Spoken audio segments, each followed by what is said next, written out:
Hola, buen día. No estaba hablando, estaba tratando de organizar acá un poquito este archivo. ¿Me escuchan? Ok, perfecto. Bueno, comenzamos entonces. Eh, Comenzaríamos con el capítulo de hidráulica aplicada, dedicado a la hidráulica agrícola. La hidráulica agrícola es aquella en la cual el ingeniero civil, apoyado en el ingeniero agrónomo, puede desarrollar algunas tareas y proyectos típicos que mejoran la producción agrícola, como ser el riego, que es la forma de abastecer al suelo el agua que no es abastecido por las lluvias naturales, o el drenaje, que es la forma de evacuar del suelo el exceso de agua que pueda ser perjudicial para las plantas, o también el control de la erosión. Esos tres áreas son las que se desarrollan en la hidráulica agrícola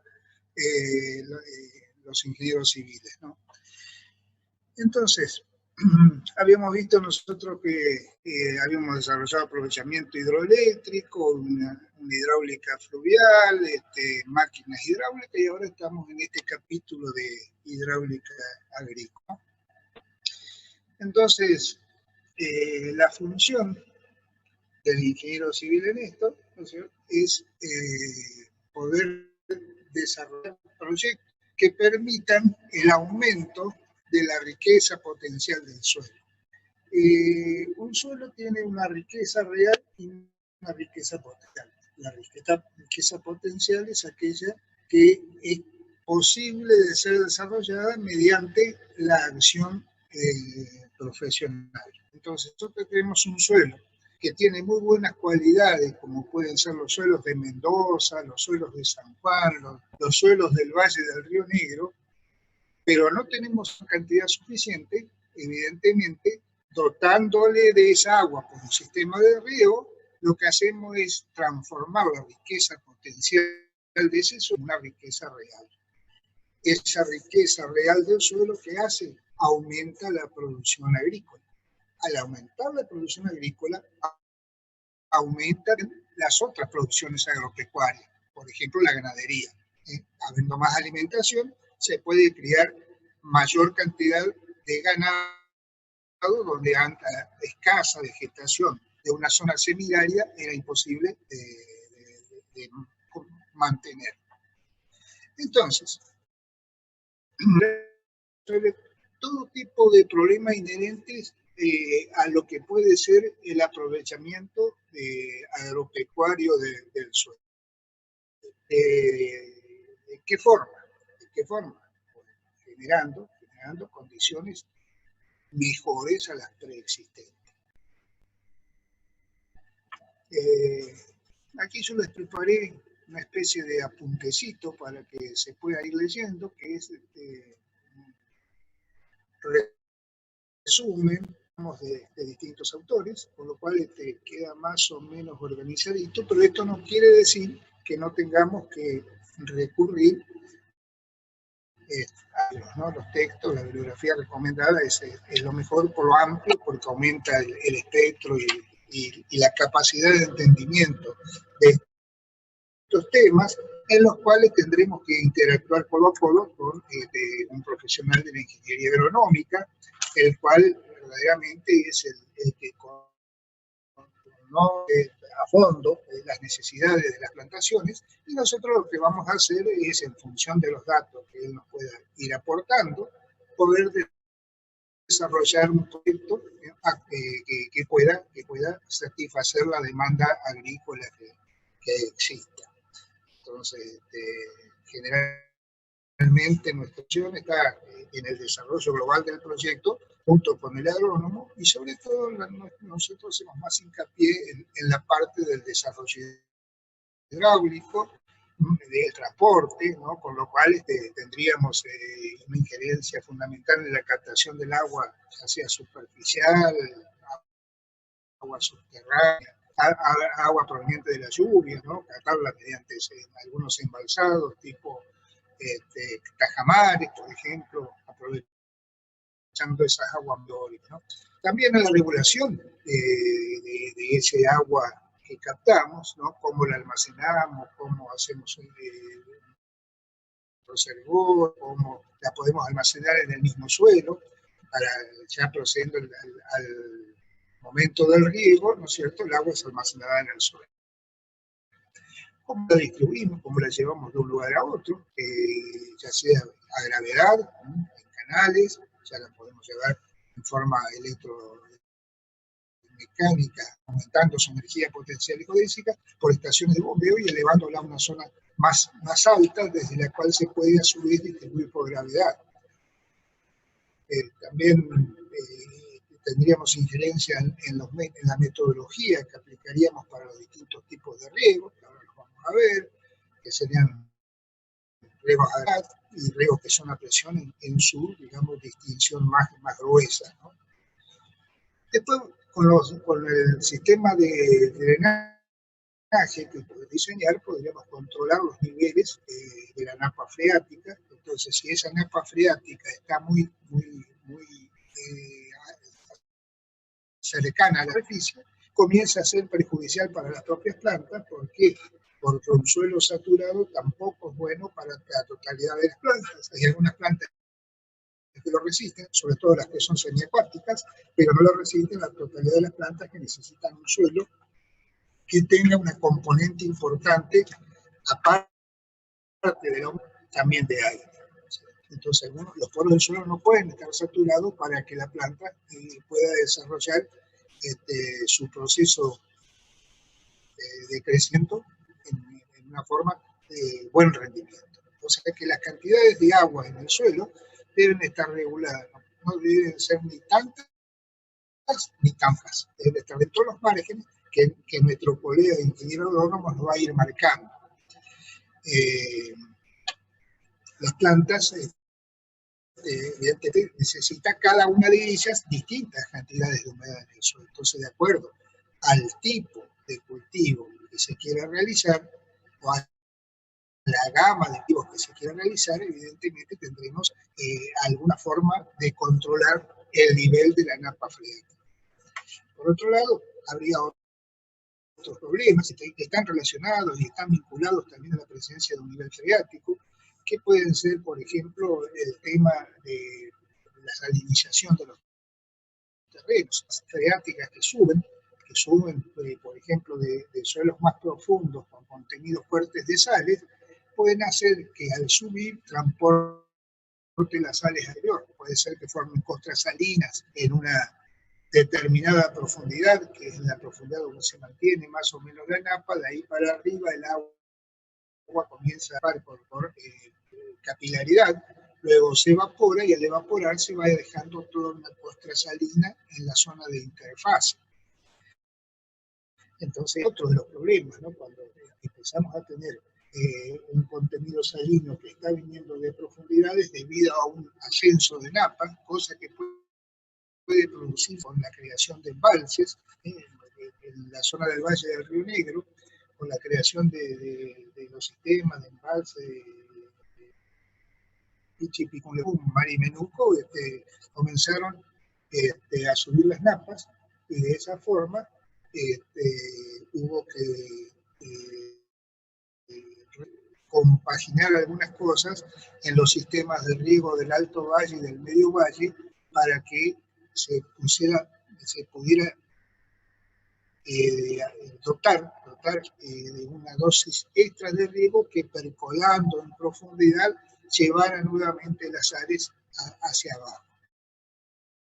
Y bueno, ese exceso de riego es importante para producir un lavado del suelo. O sea que los campos de actuación son muy interesantes, y sobre todo porque tiende también a aumentar la riqueza y la producción. O sea que es algo sumamente interesante desde el punto de vista del desarrollo económico. Bien, entonces, vamos a definir qué es el riego, ¿no? Y aquí tenemos apuntado que el riego del agua al suelo compensando el déficit de precipitaciones. O sea que cuando regamos nosotros podemos regar en cualquier lugar y en cualquier época donde exista déficit de precipitaciones. ¿Qué es un déficit de precipitaciones? No es menos que la media anual, no es menos que la de los otros meses, sino desde el punto de vista de la planta que nosotros vamos a cultivar. El tipo de plantación que vamos a cultivar es la que nos fija sus necesidades. Las necesidades de las plantas se denominan necesidades fenológicas, porque tienen que ver con su crecimiento. El crecimiento de la planta tiene etapas que se denominan etapas fenológicas, que son la germinación, el desarrollo, la maduración y la finalización. Entonces, en cada una de esas etapas, una misma planta demanda distintas cantidades de aporte de agua. Y ese aporte de agua puede estar constituido por las precipitaciones naturales, o por el riego, o por la concatenación de ambas. Entonces, por eso, la cantidad de riego que nosotros debemos de producir es justamente la cantidad de agua deficitaria que tiene la plantación en esa etapa, en ese mes. ¿Sí? O sea que los caudales con los que debemos regar y los tiempos de riego van a ir variando mes a mes según las condiciones dadas por la necesidad de la planta. Si en ese mes, eso no quiere decir que todos los meses, enero, por ejemplo, vamos a regar en la misma cantidad. Un enero puede ser más lluvioso o menos lluvioso que otro enero. Entonces, si nosotros comparamos la necesidad de agua de la planta con la precipitación del mes, evidentemente, si precipitó menos que lo que la planta, o mejor dicho, precipitó y llegó a la planta menos de lo que la planta necesitaba, evidentemente debemos compensarlo haciendo un volumen que tiene la planta en déficit. Si por ahí ese año, en ese mes de enero, llueve más de lo que necesita la planta, evidentemente no haría falta el riego. Es más, podría ser que si es muy lluvioso todavía tuviéramos que hacer un drenaje, una extracción del agua del río para que la planta se sienta, llamémosle, cómoda y se pueda desarrollar consecuentemente con una mayor producción. Entonces, cuando efectuamos el riego, aplicamos el agua no en forma continua, la vamos aplicando por dosis de agua. ¿Por qué? Porque imagínense ustedes si tenemos algunos cientos de hectáreas o miles de hectáreas de riego y queremos aplicar a todas en el mismo momento, evidentemente tenemos que hacer unas obras de conducción y de captación sumamente importantes. Porque puede ser que todos estén necesitando en el momento pico el máximo caudal, justamente en una época en que tenemos un déficit hídrico desde el punto de vista de la planta. Lo que se hace es ir regando por sectores, por áreas. Entonces, evidentemente, de esa forma se aplica al suelo de una forma más o menos rápida, una dosis de riego, y el agua es almacenada dentro del suelo en función sobre todo de su porosidad. ¿Sí? Entonces el agua almacenada en el suelo queda y la planta la va consumiendo un determinado número de días mientras nosotros podemos ir regando en otras áreas. Entonces hacemos unos riegos rotativos donde le aplicamos al suelo un determinado volumen de agua, que vamos a tener que determinar, y después la aplicamos al vecino y después al otro vecino. Entonces nuestras obras de canalización, conducción, bombeo, etcétera, nos está alimentando a toda la vez, con lo cual hacemos la obra del tamaño orillado. No tenemos que hacer una super obra que pueda alimentar a todos al mismo tiempo, porque no es necesario. ¿Por qué no es necesario? Porque justamente el suelo funciona como un embalse. Entonces nosotros en cada una de las propiedades, ¿no es cierto? En cada una de las propiedades de los distintos regantes se llama ¿quién? El dueño del predio que está sometido a riego. Entonces, cada uno de los regantes almacena en su propio suelo la cantidad de agua necesaria hasta el pro y el contra. Entonces siempre tenemos que tener en cuenta que si tenemos un tipo de riego que no es muy eficiente, ya van a ver ustedes que existen distintos tipos de riego. Tengo un invitado acá que no lo puedo sacar de encima. ¿Alguien de ustedes me puede ayudar cómo saco esto? Que lo tengo, le doy dando vueltas y me distrae. Entonces, si nos está sobrando agua, se esconde y sale, se esconde y sale. Creo que sale cuando pongo por acá. No voy a poner más ahí y se soluciona. Bien, entonces, si estamos de vuelta. Si nos sobra agua, porque por ejemplo aplicamos uno de los sistemas de riego que tienen poco rendimiento y nos generan un exceso de agua, tendríamos que hacer la extracción de ese agua. Hay otros sistemas de riego que son mucho menos, derrochan menos agua. Entonces ponemos la cantidad de agua necesaria para la planta. Entonces, esos son algunos sistemas localizados que riegan donde está la planta en vez de regar todo el terreno. Bien. Bueno, y vamos ahora a la definición de drenaje. El drenaje consiste en la instalación necesaria o en la acción necesaria para eliminar el excedente de agua, que puede ser por riego, puede ser por lluvia o puede ser por ambas, controlando el nivel de la napa freática. ¿Sí? Si los terrenos no tienen un buen drenaje natural, en esos casos hay que disponer de una red de drenaje y eliminar el agua en exceso. ¿Cómo puede ser que un terreno no tenga un buen drenaje interno natural? Y bueno, dependiendo de la naturaleza de ese suelo, ¿no? Es decir, tendrá que ver con su granulometría, con su textura, con su estructura, con la cercanía o no de capas de roca impermeable que pueden impedir que el agua drene en profundidad, por un desagüe impedido porque se construyeron obras aledañas. Entonces, si alguien construyó un muro de contención que impide que salga el agua que tenemos en el suelo, evidentemente vamos a tener que hacer un sistema de drenaje. Esto es lo más usual en el caso de la aplicación de la ingeniería civil. Pero cuando tenemos que hacer un gran área agrícola, ¿no es cierto? Bueno, es como una novedad hasta ahora. Entonces, la necesidad de drenaje también puede estar motivada por los suelos salinos que habíamos comentado, o cuando las mismas aguas que usamos son aguas salinas. Es decir, por ahí nosotros decimos, ¿cómo regamos con aguas salinas? Todos sabemos que la sal tiene avidez por el agua. Entonces, si regamos con agua salina, la sal que tiene el agua, o si el suelo es salino, se produce una competencia entre la planta, que chupa con sus raíces produciendo una presión negativa para poder chupar el agua, y la sal que trata de retenerla en el terreno.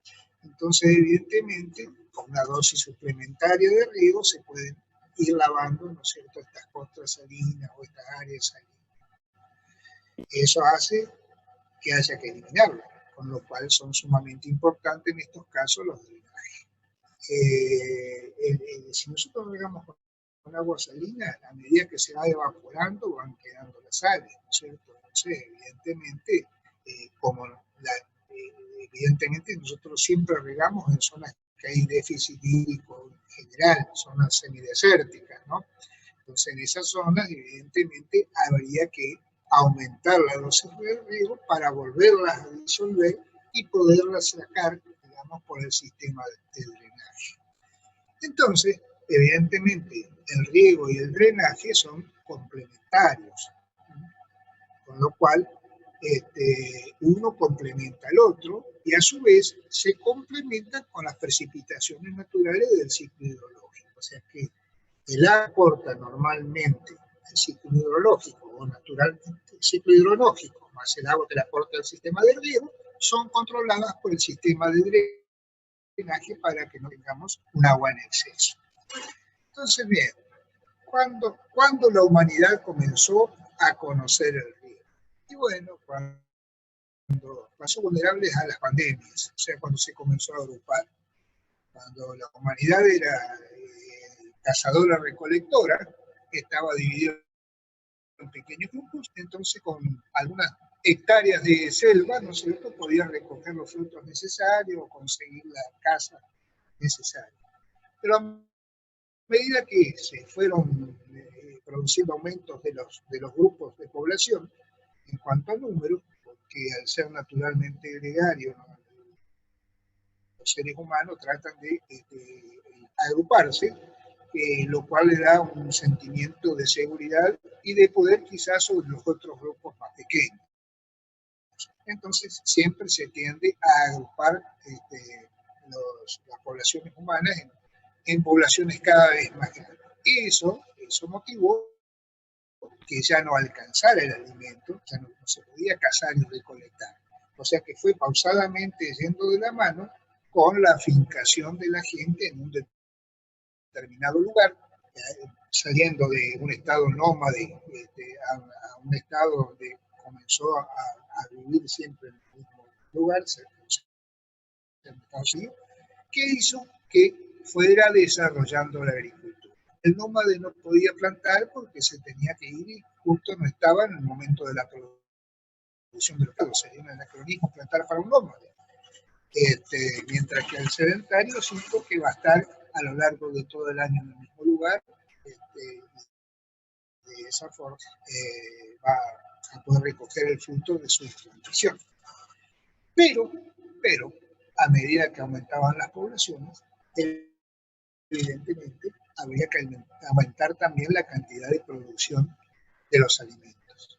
Entonces, evidentemente, van surgiendo de forma natural de la observación el hecho de que la planta, si no tiene la suficiente cantidad de agua, no crece, y de que se la puede satisfacer a esa necesidad insatisfecha mediante la adición de un agua en forma artificial, lo cual sería el riego. Y ahí apareció el riego en la historia de la humanidad, ¿no? Entonces, aquí tenemos algunos antecedentes históricos, ¿no? Por ejemplo, en Egipto, 2000 años antes de Cristo, donde todavía se conserva la presa más antigua del mundo, China, 2200 años antes de Cristo, evidentemente este rey Yu hizo una importante labor, como dice el registro, en la regulación de las aguas.